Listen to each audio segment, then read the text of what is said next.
Hello, good people. I hope everyone is doing magnificently well today. I'm here with another video just to chat about my quarantine life.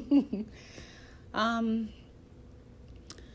Not much has changed since the first post. I do know that some of the states are considering opening back up, mainly the southern states. I'm not going anywhere anytime soon because, it just brings a risk to my home. And I do have a child that has asthma, so I'm not about to be going out in these streets. Yeah. I picked up on a lot of different hobbies, or I think that they're hobbies, but honestly there are people that care about these hobbies a little bit more than me. I'm just super bored and trying to find something to do, which is why I resorted to talking to my camera. But I honestly like being able to have some type of avenue to vent. And whatever floats anyone else's boat, my avenue is writing. I have a journal. I journal all the time, and it's very helpful because sometimes you just need to get it out of your mind onto the paper, out on video, as I'm doing now. Any type of avenue is good. You could be journaling, you can be painting, you could be writing poetry, you could be writing books, you could do crafting. Several outlets that can help you to get things out of your mind, off your mind, and out into the reality, because sometimes we shouldn't really keep things like bogged up in our mind, because that's what causes stress. So, what's been going on with me? I've been following some recipes, failed at some. It's okay. In order to be successful, you have to fail. It's inevitable. You have to fail before you become successful. And I'm okay with that. I'm okay with failing. What else has happened? I don't paint. My daughter does. And she likes to craft. She's a crafty one. But I found myself doing a lot more cleaning and organizing these days because I wanted to get my life together. Oh, especially financially. That's one thing that I've been doing a lot more research on, like how to be financially stable, how to get myself financially stable. One of the things that I have been doing is watching a couple of YouTube channels. One of my favorite YouTube channels to watch about like money and investments and all things financial. By no means is this person a financial expert. This person does have some type of knowledge with regards to anything that has to do with finances, because they've been dabbling in the finances or the finance world for a while. But I don't know like how long. I can't speak to that, but I can say that the information that the YouTuber is giving is definitely beneficial, and it is up to you to research some of those different options that person names off.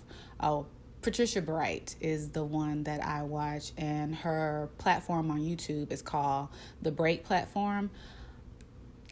Lifesaver, life-changing. I sit up and I will watch all of her videos as soon as they come out. I'm not one to even post on videos, but recently I'm like, I need to engage a little bit more on some of these YouTuber videos to let them know like I support them. I've always tried to support like the YouTubers that I really like, but as far as like finances, Patricia Bright is the one that I have been watching, only because I can understand some of the things. Like, to me, it's like she's talking to somebody that's on this level, like down here. And the people that know the industry, they know it. But for those of us that are not privy to the information, Patricia Bright is a great place to start. The Break platform. So, yeah. What else have I been into? Obviously, I watch like YouTube and different channels. I'm all over the place with my YouTube content. I like watching makeup tutorials. I'm not a makeup type of person. I watch it just so I can know the basics of how I need to put my makeup on. Because I've never been like into makeup or into, things of that industry. But the older I get, the more I want to take care of my skin and, use makeup to look a little bit more put together, as I like to say. Honestly, I was one of the people that when I wasn't wearing makeup at all, I would hear people say, oh, well, if you put on just a little bit of this, a little bit of that, it'll make you look just that much more. And I'm like, I don't need makeup to do that. Like, I don't have to have makeup to look that put together. But I do understand it's aesthetically pleasing to see people in makeup. I get it. I understand it. So that led me towards at least learning the basics of makeup etiquette. Like putting primer on, moisturizing your skin, and taking makeup off properly. Just a little bit of eye makeup, just a little bit of concealer, just a little bit of foundation and powder and setting spray and all of this wonderful stuff, and highlighter and bronzer and everything that I've gotten involved with. But yeah, it's been a journey, and I'm still watching Jackie Aina. Jackie. I'm still watching her so I can learn like new things. I also used to watch what's her name? I can't remember her name, but she used to do like a whole bunch of makeup tutorials. I watch Vicky Logan too, so yeah, I only watch a few people when it comes to makeup. And I know Alyssa. I watched Alyssa when she did her makeup tutorials because like she does a good job. Oh, and Maya, Shameless Maya's World. I like watching her too. Besides the makeup gurus, what else do I like to watch? I like to watch little skits. I'm into everything that's funny because sometimes you need some type of comic relief in life in order to just kind of move forward. And that's what I've been doing, like watching a lot of comedies. Even when I go to Netflix, I gravitate towards the comedy specials, the stand-up specials, or anything that, like a series or a show that's related to any type of comic relief, because sometimes the things that are going on in the real world, you just kind of want to get away from, because honestly, it's mentally draining. I'm an empath. I'm empathetic to everything. Like the littlest things cause me like to have some extreme emotions, and I don't like to always hear media because it's always pounding against you all of the negative information that's out there. It never really talks about any positivity unless you like watch Trevor Noah's The Daily Show or the Daily Social Distancing Show. Like he does always try to bring in some good information, some positive information, and he's also comedic. So he's a favorite. I'd love to meet you one day, Trevor. I know you will never see this, but I love you. Let's see. What else? Yeah, so comic relief to take my stresses away from all of the things that are going on, because I'm empathetic. And I'm one of those people that when I'm around people for a long time, amount of time, or if I've been to events that causes me to be around a lot of people, I'm sure people even notice it in my demeanor, in my expression. I'm normally drained by day 5 or 6 because I can't be around people that drain my energy, that are negative, that are always opinionated and being negative, like not solutioning for things. That drains my energy. And a lot of the times I do have a significant other in my life. He's basically always telling me like, oh, don't care about these people. Why are you so concerned about what these people think? Or why do you allow them to get you in this mood? And it's like, it's not purposely done. Like, it's only because I've been around them for a certain amount of time. And then some of that energy, it just, oh gosh, it is so draining. I'm telling you, being an empath is something. But after that, I do take myself and I go into solitude for a good bit of time. Like, say for instance, I'm with people for 5 days and they've drained my energy. I'm normally in solitude for at least 3 days, meaning I don't really pick up my phone. I don't talk to people. I isolate myself. I'm in my room. How does that work with me having a kid?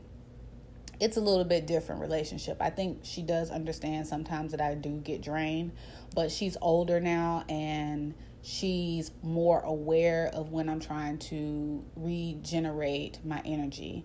Another thing that I love about my daughter, when I'm in that type of mood, she's understanding about it. Like, these are things that her and I can talk about and like just be open about it, because some people think it's wrong to be in your feelings, but that's never the case. That is not the case.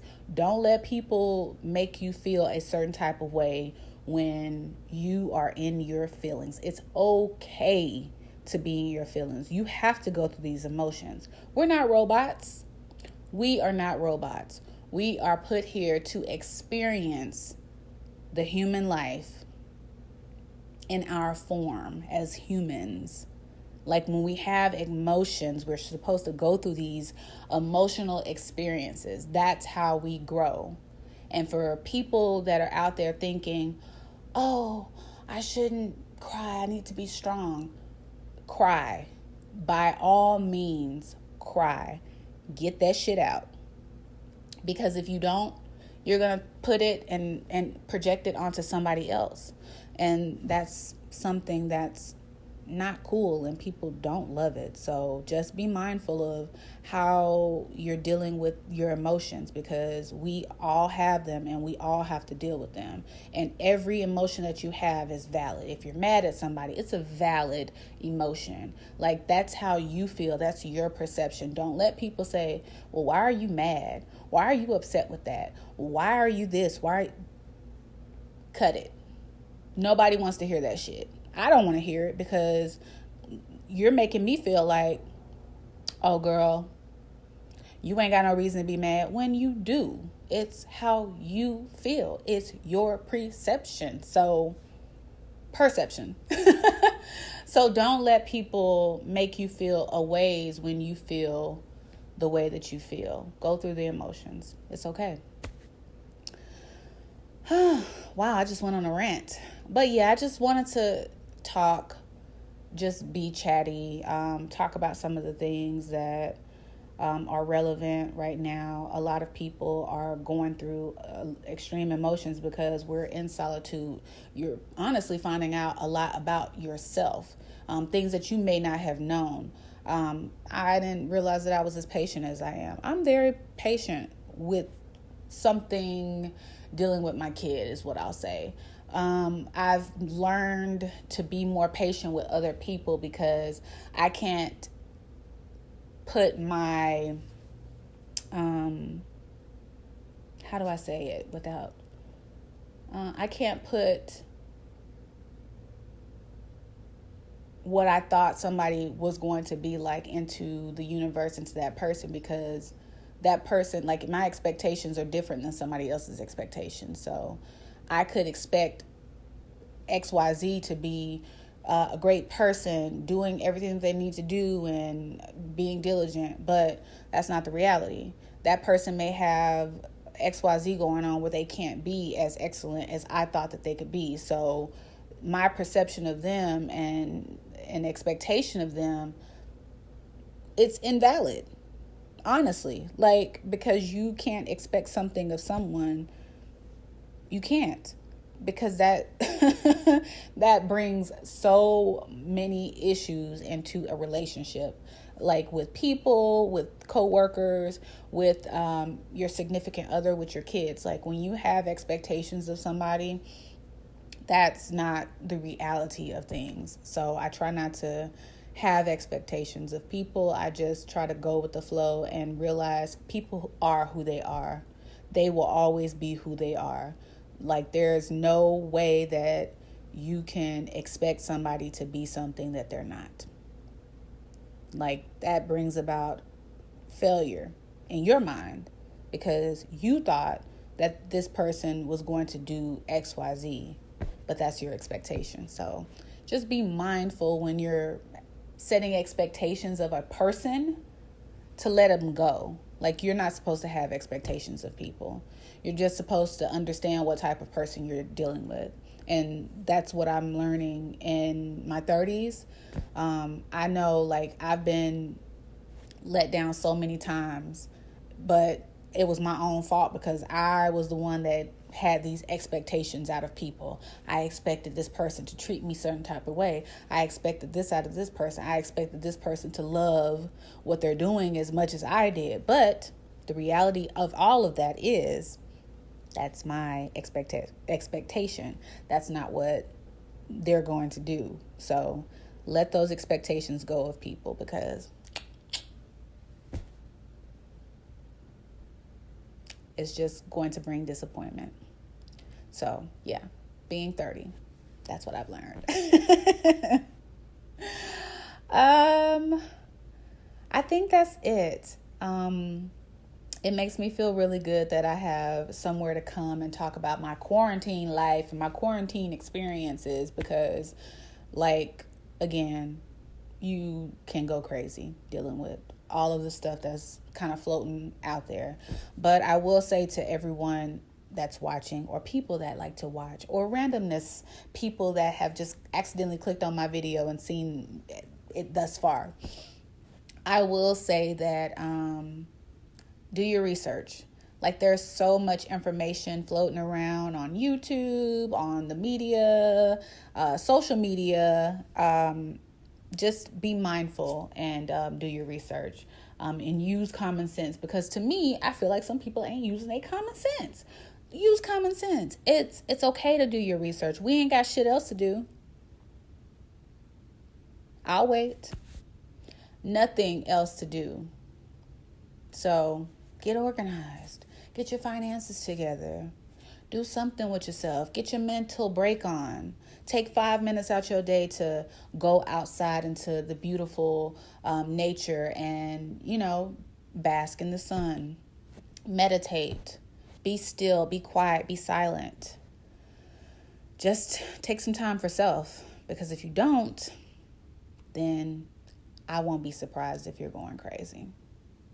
Yeah. Do something productive. Be productive during these times because, if not now, when? All right. Y'all have a wonderful day. And remember, meditate. Be peaceful.